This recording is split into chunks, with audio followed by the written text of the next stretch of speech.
What's going on? Welcome back to the channel. Today we're going to talk to you about Polestar. I have received numerous requests to do a Polestar video, so I want to go over some of the data points, what's been affecting it, and whether this is a good time to buy or not. Before we get into any of that, make sure you hit that thumbs up, and with that, let's get right to it.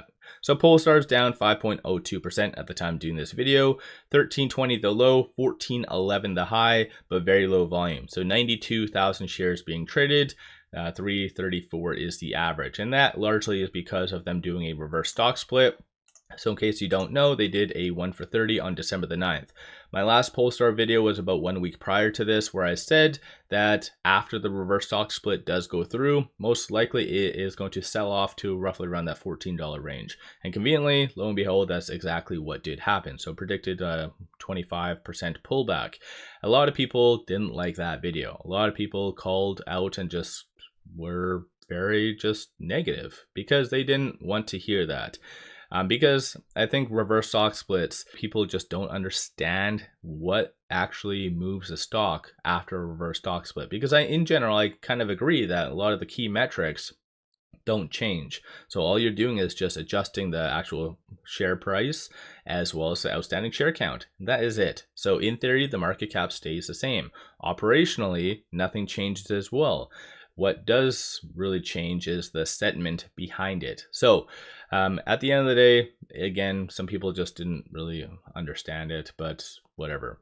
When it comes down to Polestar, though, as I mentioned, them doing this is only going to get them NASDAQ compliant as long as they can stay above $1 for 10 consecutive business days. So I think it's fair to assume that they will obviously get the rubber stamp, and that most likely will be coming early next week because of the whole kind of holiday season. It might get pushed to maybe the end of the week, but nonetheless, though, they are going to be compliant with the NASDAQ. So that could be a good catalyst to really push it higher. But as I again mentioned, them doing a reverse stock split doesn't really change anything operationally. So even looking at some of the recent news, even on social media, there hasn't been nothing at all. And so I don't believe that there's even any short-term catalysts operationally to go out and buy Polestar. This is why you're still seeing, despite all of that, no transactions occurring on the secondary market and no transactions occurring on the dark pool. Institutions still don't care about Polestar.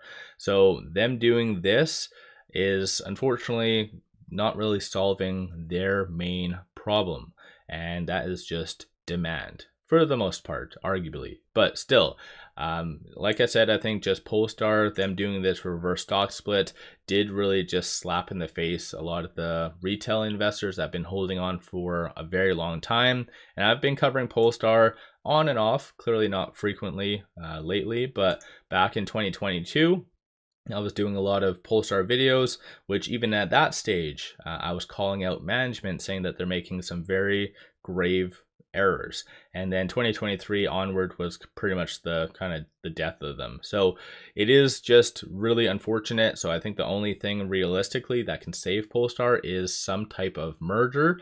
Because given the circumstances right now, it looks like there is a liquidity pinch that is happening in the broader market. This is why everything, for the most part, is red today, because everyone is fearful over this.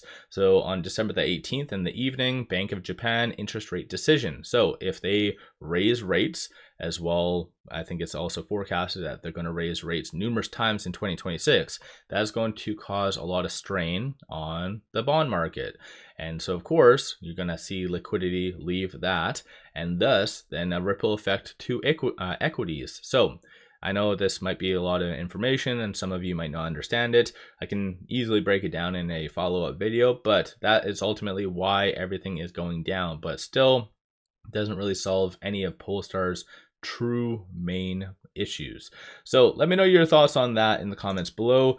When it comes down to shorts, right now it does show 141.91%, and that's just because Ortex does take a little bit of time to adjust because of the reverse stock split. So all you have to do is take that and then obviously divide by 30, and then there you have it. So most likely it's very low number, probably around 9, I'd say 9, 10, give or take. But still nothing really crazy. So I don't see Polestar being a squeeze play at all. Short score 91.92, and then DTC being 194 days. Again, a lot of this is incorrect because of the whole reverse stock split. But even prior to that though, DTC was fairly high. So shorts are rather overextended. Looking at this though, so I'm rather kind of surprised that market makers actually did give Polestar the new chains because just based on the low volume. Right now we're seeing 21,000 in calls, 24,000 in puts, and from a bull standpoint, you see a consensus for it to be pretty much $13 for the most part.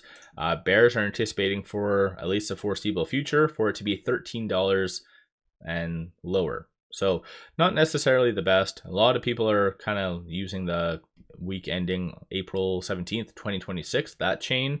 And yeah, so definitely not much activity going on there. Same as the secondary market and then also the dark pool, as I've already mentioned.